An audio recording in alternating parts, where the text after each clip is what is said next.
Hello everyone. In the previous video, we talked about 27 waste categories in ISO management documentation. Today we will talk about two of them, company names and logos and procedures. Businesses frequently use company names and logos in their management system documents, procedures, instructions, and others. Pride is an understandable notion, but one should consider the consequences. Emily Bronte once said, "Proud people breed sad sorrows for themselves." On more than one occasion, I have seen companies paying dearly for using their names and logos in procedures. One of the recent casualties I witnessed illustrates this point well. A large international business reorganized its structure. The firm transferred the site that I worked with to another division. The new division instructed the site to revise its documents to replace the old division name with the new one. My client had a pretty complex scope of activities with some 1,500 documents. The quality manager told me that it took them more than a year, with a temp's help, to update the system. No applause yet.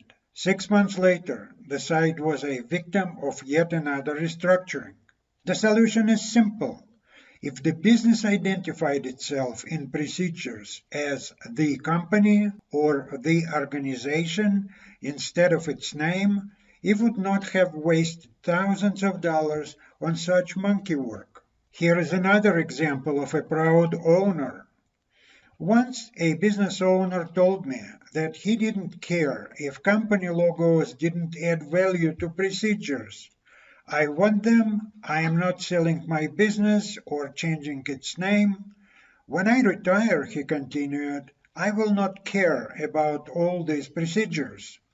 Cuddling his ego, the owner did not consider the waste that he will leave after his departure. Then his former employees would need to revise their 200 plus procedures to update the company's name. More than once, I worked with companies that either chose not to allocate time for updating changed names or just did not care about leaving outdated references to the old company names in procedures. I guess nobody will die from it, but system came across as unprofessional and frankly sloppy. Having said that, we have to recognize that there are exclusions to this rule.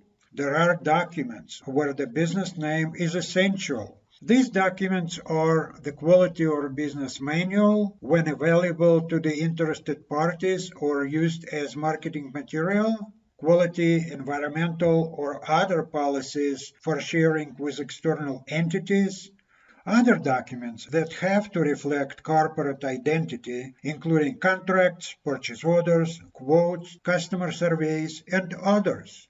These are my thoughts and observations on the use of companies' name and logos in ISO management systems. Drop me a line if you have different experience. If you wish to learn more about the application of lean methods to ISO management systems, click the link below and check out my book, ISO Management Systems, The Lean Revolution. Help your business to benefit from lean approaches. Share this video with your colleagues. Don't miss our next videos. Click that subscribe button. Give us a like if you learned something new today. Thank you for watching, and until next time.